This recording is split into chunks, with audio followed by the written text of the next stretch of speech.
Hello YouTube fans, here again. And why not B, the mini-series, part 2.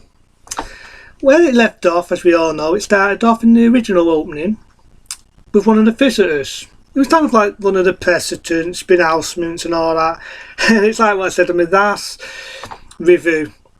A die what does pretty speaks this. Yeah, I'll say it again. A die what does fucking pretty speaks this, as you find out. Because in this one, it kind of follows that on in the final brackle about that die. He does the pretty speaks this. As you know, they set up Mike and make out he's one of the bad guys. As we all know, he isn't. He's just found out the truth of what's really going on. And it starts off now where he's gone to the town, and there was a bit what I forgot to mention in part 1 where they mentioned the visitors getting attacked and people attacking the visitors and all that.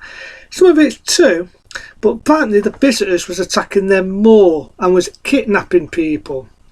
Mike came in, found that out, and also found out they took his son. It's kind of an interesting one this, because this one does have a bit more of an element to how it all happens and where it falls on in the final battle. And he bumps into Mike Donovan, he bumps into Martin, Mike Donovan I meant to say, and finds out he's with the 5th Torrent, who would later fall on again in the final battle. Mike gets wounded and becomes a prisoner, and they've got a thing that basically takes over your mind, which again is how to follow that on in the final battle. It's kind of an interesting one, and Mike does sort of get away, and that's when he meets the people who would later become the assistants. Again, follows on in the next one. And he also meets Dooley for the first time. I kind of find it interesting, and it's definitely got a lot of good input to it. You're going to get the idea in this one, the visitors don't mean peace. Especially when Mike meets Martin again, and then finds out what they really come on Earth for. And what they've really come on Earth, if people ever remember the series of V, they've come to steal water, have some of us as slaves, and also have some of us as fucking food. And as I mentioned before, it won't exactly be cannibalism, because if you take away the fake skin, they look like fucking lizards. They look like lizards. And this is the one I would have to say, and I've got to really be fucking honest here. This is the one I think where Diana really does show how fucking evil she is. She don't give a shit. Because if you remember the character that I mentioned, Robin, originally the prototype was going to play her role, she gets abducted anyway, right? She gets abducted.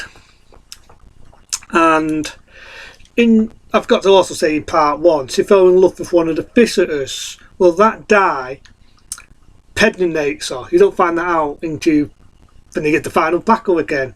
He actually pegnates her, and that's when you get that horror moment in it, when you know they don't really look like us, they look like reptiles. That's the horror moment in V. That's the horror moment. And you kind of feel for Robin's dad, because the visitors sort of attacks him and they want to know the area of where the assistants are. They want to know so they can fucking wipe them out. And this guy is one of the visitors. He pretends to be a fucking dud guy. And at first you think he seems sincere, and maybe not all the visitors are bad, you know, like with the Martin character. No. He's actually fucking worse than Diana. He's just as fucking evil. So in many ways he feels bad. And I was going to do a scene where he was going to put a gun to his head.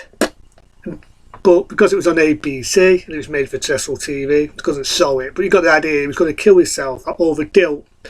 Because of what happened, his wife got killed and he thought his kids have got killed. But what stopped him from doing that? Robin lived, so did the others, because Mike rescued Robin and he flew off in the ship, the other taff. He did have a mate, he was sort of like, you know, half Chinese.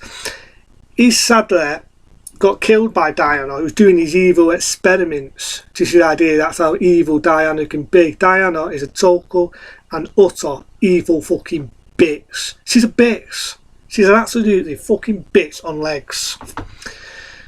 But I do love to see where she's attacking, and Julia, she is beautiful. In that area, the actress who played Julia was beautiful. And I just love to see where she pulls her gun out, and she's proper the power of the 80s, and she shoots at the other half. You think Diana's going to ripe her. Lucky enough, Mike fights him with the Holotath, shoots, and she has to stint hanging off. Brilliant makeup on the actress of Diana. Brilliant fucking makeup for that time.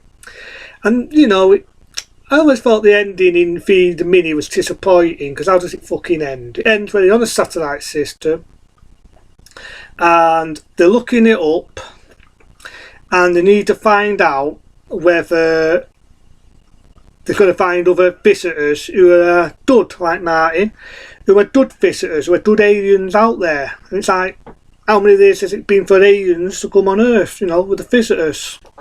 So it just kind of baggles me. So I was kind of happy that 1 day later decided to do the follow-up, and that follow-up would have been the final battle, because I think at the time the producers and directors thought it's a good ending, and give it a sequel break ending where it leaves you thinking he's Robin pedinated, and that's where they foil that on. They fucking foil that on. In this, they foil that on, and I love it. I dilute it. I fucking dilute B for that, the way that they foiled that story on. So the final battle, you could say, was a foil up, and I do love the miniseries. I still love it today. Part 1 and part 2. You know what I mean? I felt part 2 wasn't as long, but it didn't really need to be as long. And there's a bit of a character, right, who was a lad who fancied Robin, and it was just your typical lad next door, you know what I mean? But he almost changes in this. There's a scene where he goes to shoot his dad, but he hesitates, doesn't shoot him. And he sort of turns into the bad guy, just as evil as the assistants, when you get to the final battle. And I love the miniseries, part 1, part 2, because it's all humanity changing. There's cops. One cop, right, I'm not making this up, one cop feels bad. Now us, the people, are being cheated. Another cop don't give a shit. To him, it's like a criminal's a criminal. That's his attitude, and that's what he says in the episode. And it's just a guy running away, just an innocent bystander.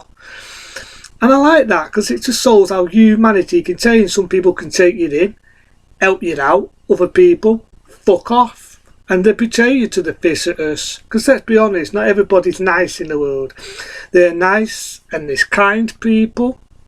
And there's fucking selfish fucking assholes. I'll say it again. There's selfish fucking people in the world. It's the world we live in. And it's always been like that. And to be open and honest, without going too political, the world will always be like that. It's sad, but it's true. And as you know, I tell it how I see it. And that's how V did. It was political, but it wasn't too in your fucking face. You want to see political shit rammed in your face, just watch the fucking horrible remake. What's the horrible remake? This wasn't too political. It was just straightforward, dud, sci-fi adventure story. And like I said, I don't think originally they was going to do another foil one, but I think they looked at it and thought, you know what, we could make a foil up to this, because it was such a possessed mini-series. That's why, like I said, 1 year later, in 1984, they did the foil up. That being B, the final battle.